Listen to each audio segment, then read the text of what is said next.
बाल सनातनी वक्ता माधव पांडे।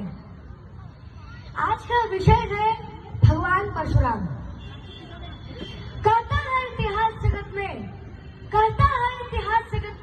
हुआ एक ही नर ऐसा, रण में कुटिल काल सब क्रोधी, तप में महासूर्य जैसा।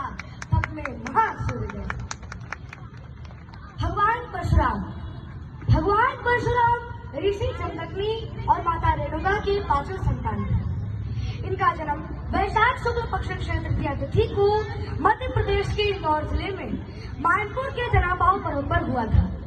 वे भगवान विष्णु के 6वें अवतार भी थे। अक्षय तृतीया से त्रेता युग का आरंभ माना जाता है। मध्यकालीन समय के बाद जब से हिंदू धर्म का पुनरुद्धार हुआ है, तब से भगवान परशुराम जी के जयंती का महत्व और अधिक बढ़ गया है। इस दिन समस्त ब्राह्मणों का सम्मेलन, जुलूस और सत्संग किए जाते हैं। भगवान परशुराम जी वीरता के साक्षात उदाहरण हैं और उनके बारे में यह मान्यता है कि वे त्रेता और द्वापर युग से अमर हैं तथा उनका रामायण और महाभारत में भी अमर भूमिका रही है।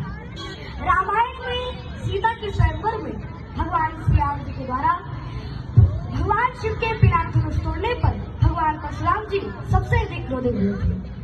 अति से बोले वचन कठोरा, कहो जड़ जनक धनुष के तोड़ा, बेग दिखाओ मूर्ण राजू, उल्टा मैं लई तराजू। अर्थात अत्यंत क्रोध में भरकर वे कठोर वचन बोले, क्या रे मूर्ख जनक, बता धनुष किसने तोड़ा, उसे शीघ्र दिखा, नहीं तो अरे मूढ़, आज मैं जहाँ तक तेरा राज्य है वहां तक की पृथ्वी उलट दूंगा। तब सभी राजाओं को डरते देखकर भगवान श्री राम ने कहा कि हे मुनिनाथ, जो शिव धनुष को तोड़ा है वह कोई आपका दासी होगा प्रभु। तब भगवान परशुराम ने कहा कि सुना मुझे शिव धनुष तोड़ा, सहस्रबाहु संसोर मोरा। अर्थात हे राम, सेवक वह होता है जो सेवकाई करे। इसलिए हे राम सुनो, जिसने भी शिव धनुष को तोड़ा है वह सहस्रबाहु के समान मेरा शत्रु है। जिसने भी धनुष को तोड़ा है वह समाज छोड़कर अलग हो जाए, नहीं तो यहाँ जितने भी राजा बैठे हैं वे सभी के सभी मारे जाएंगे। यह सब सुनकर लक्ष्मण जी बड़े कुपित हुए और मुनि का अपमान करते हुए बोले कि इधर ऊपर ममता के है तू और सुनील साई का प्रभुपुर के तू। अर्थात हे मुनिनाथ, इस पुराने धनुष पर इतनी ममता क्यों है? कैसे मुनि आप? क्या आपको राम और सीता की जोड़ी अच्छी नहीं लगती? यह सब सुनकर भगवान परशुराम जी बड़े क्रोधित हुए और बोले, कह रहे दुष्ट बालक, लगता है तू काल के वशीभूत होकर बोल रहा है। सारे संसार में विख्यात शिव धनुष का तुझे साधारण तो नहीं दिखाई देता है। तब लक्ष्मण जी ने कहा कि हे मुनिनाथ, ये धनुष तो छूते ही टूट गया, आप कारण ही क्रोध कर रहे हैं। तब भगवान परशुराम ने भरोसा दिखाते हुए कहा, कह रहे दुष्ट बालक, लगता है कि तूने मेरे स्वभाव को नहीं सुना है। उन्होंने खुद ही अपना परिचय देते हुए लक्ष्मण जी से कहा कि मैं बाल ब्रह्मचारी और अत्यंत क्रोधी हूँ। क्षत्रिय कुल का शत्रु तो विश्व भर में विख्यात हूँ। मैंने 21 बार इस धरती को क्षत्रियों से पीट करके ब्राह्मणों को दान में दे डाला है। मैंने अपने पिता की आज्ञा से अपनी माता का सर धड़ से अलग कर दिया था। और सुनो, सहस्रबाहु का वध भी मैंने किया है। इसलिए तो अपनी माता का गुण सुना मत कर, दूर हट जा मेरे नजरों से, दूर हो जा। मेरा वर्षा बड़ा ही भयानक है, ये गर्भों के बच्चों को विनाश करने वाला है। तब लक्ष्मण जी ने कहा कि हे मुनिनाथ, आप अपनी आंखें ही बंद कर लीजिए, मैं आपको दिखूंगा ही नहीं।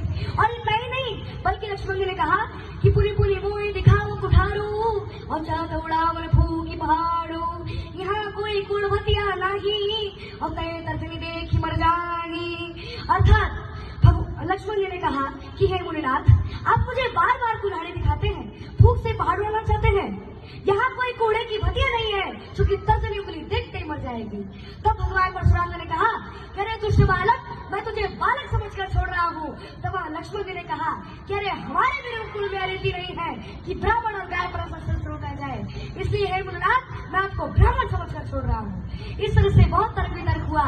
तब राम जी आगे आए और अपना तेज बलो प्रताप दिखाए कि राम रमापति कर धनु ले,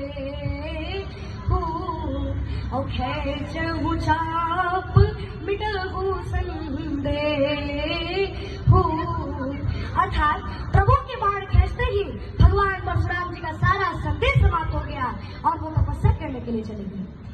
भगवान परशुराम जी द्वापर में महाभारत काल में भी थे और वे भीष्म पितामह गुरु द्रोणाचार्य द्रोणाचार्य और कर्ण को भी अस्त्र की शिक्षा प्रदान की थी। जब भगवान परशुराम जी गौ भक्त भी थे और वे नारी का सम्मान भी बहुत करते थे। जब भीष्म पितामह ने काशी नरेश की पुत्री अम्बा का हरण किया था तो उन्होंने अपने ही शिष्य भीष्म पितामह के साथ युद्ध किए थे। जब उन्हें पता चला कि कर्ण ब्राह्मण नहीं है तो उन्होंने कर्ण को श्राप भी दे दिया था। कर्ण ने अपनी मनोव्यथा को दर्शाते हुए कहा है कि अब धरती के विश्व विजेता परशुराम जी की बात सुनो। अरे एक झूठ पर सब कुछ छीना, नियति का घात सुनो। तो देकर भी जो ज्ञान भुलाया, तो देकर भी जो ज्ञान भुलाया, ये कैसा शिष्टाचार दिया। अरे दानवीर सूर्य पुत्र को तुमने जिंदा मार दिया। फिर भी तुमको ही पूजा है, फिर भी तुमको ही पूजा है। तुम ही बस सम्मान हुए, अरे रणभूमि में छल करते हो, तुम कैसे भगवान हुए। फिर अब ये का आधार तो देखिए कि कर्ण गलती से पैदा हुआ और छल से मारा गया। भगवान परशुराम जी ने सारे क्षत्रियों को धरती से विहीन करने की शपथ ले ली थी, फिर भी उन्होंने सारे क्षत्रियों को मार दिया, जिससे कश्यप मुनि ने उन्हें धरती छोड़ने का आदेश दे दिया था और वे महेंद्रगिरी पर्वत पर जा बसे और वहां तपस्या करने लगे। कि जिसके तेज खड़ग के आगे अपने प्राण यवन ले भागे, फिर भी मारे गए अभागे। जब बंदा ने मचा दिया था, जब बंदा ने मचा दिया था, रण में हाहाकार जगाया। तुमको कितनी बार जगाया, तुमको कितनी बार। जय श्री राम, जय परशुराम, हर हर महादेव।